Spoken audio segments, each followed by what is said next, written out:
Hello student, in today's lecture we will study about Kirchhoff's second law in detail and आपको board के ऊपर एक network दिया हुआ है। इस नेटवर्क को हम किस तरह से सॉल्व करेंगे, एनसीईआरटी प्रॉब्लम है आपकी और मोस्ट इम्पोर्टेंट है आपका बोर्ड पॉइंट ऑफ व्यू से भी, तो किस तरह से हम इसको सॉल्व करने वाले हैं वो देखिए।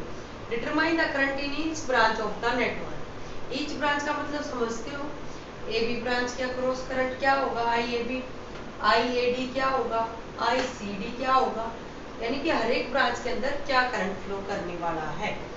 उसके लिए अब किरचॉफ सेकंड लॉ में हमने लूप रूल था, जो सेकंड लॉ था आपका, उसमें लूप बनाते हैं हम। और लूप पहला लूप हमने देखा ए बी सी ए, ठीक है।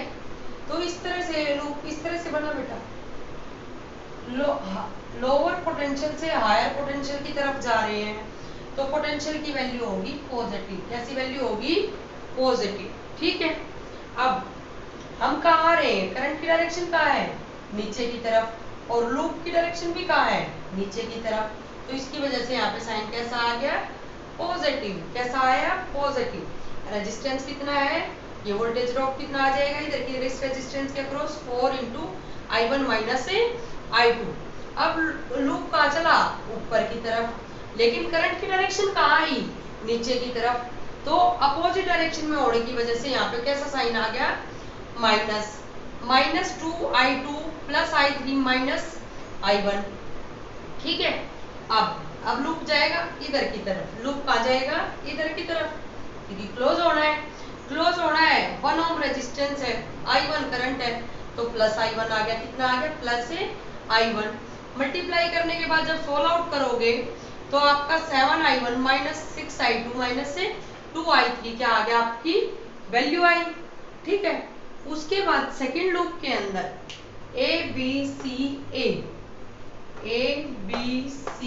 ए के अंदर, अब ए बी सी ए के अंदर देखो, ए से कहाँ गए हैं, बी की तरफ, तो इस तरह से लूप गया ऊपर की तरफ। करंट की भी वही डायरेक्शन है, तो 4I2 और I2 नीचे की तरफ आया, नीचे की तरफ ये करंट आया। कौन, कितना करंट आया है, I2 प्लस से I3। कितना ओम है, रेजिस्टेंस 2 ओम है, तो वोल्टेज ड्रॉप ये आ गया। अब यहाँ से लूप इधर जाएगा, लूप और ये क्या है, सेम डायरेक्शन में है, सेम डायरेक्शन में है, तो I1 प्लस I1 आ जाएगा।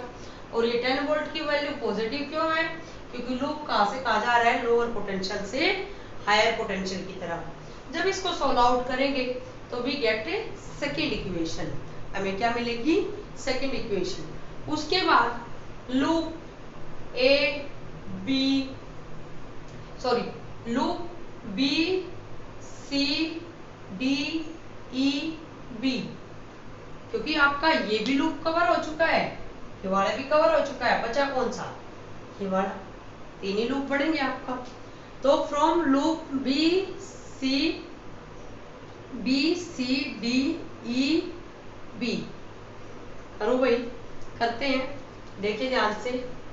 अब 5 वोल्ट क्या आई है, क्योंकि बी से सी की तरफ तो लूप इस तरह से जा रहे हैं, तो लोअर पोटेंशियल से हायर पोटेंशियल जा रहा है, तो 5 की वैल्यू पॉजिटिव, ठीक है। अब करंट की वैल्यू क्या है, लूप के साथ साथ सेम डायरेक्शन में है, सेम डायरेक्शन की होने की वजह से रेजिस्टेंस और ये वोल्टेज जो ड्रॉप होगा 2 into I2 plus I3।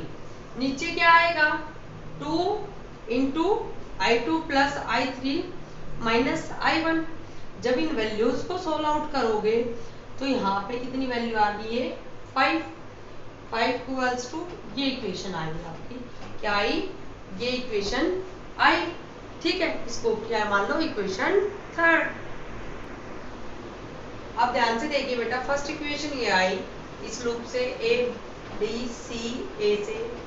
Second equation क्या आई, ए बी सी ए से, और थर्ड इक्वेशन इस इधर वाले लूप से, ठीक है।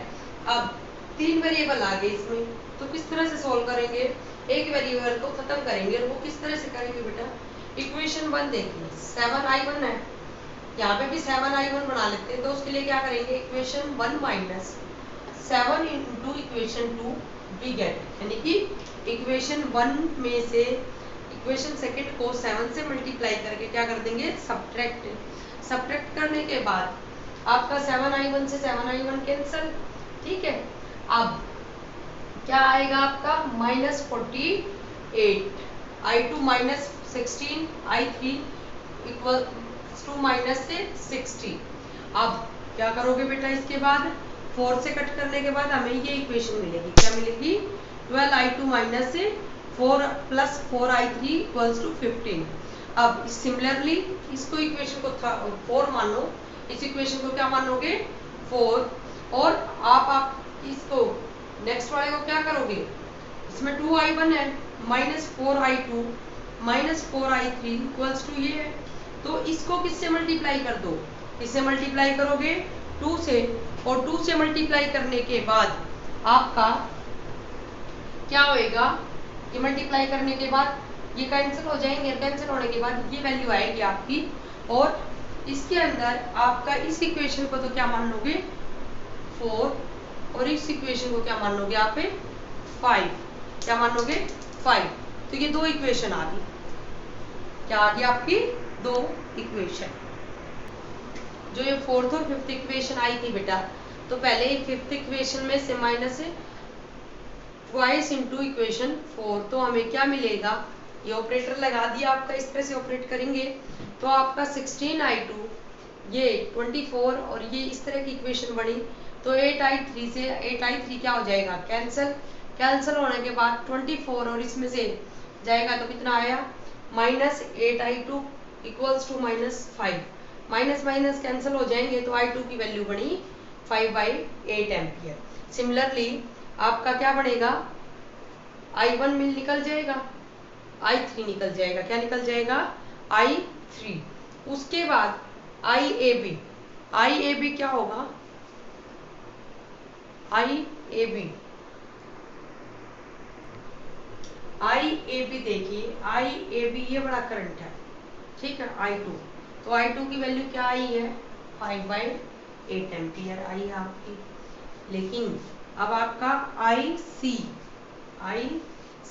क्या हो जाएगा, IDEB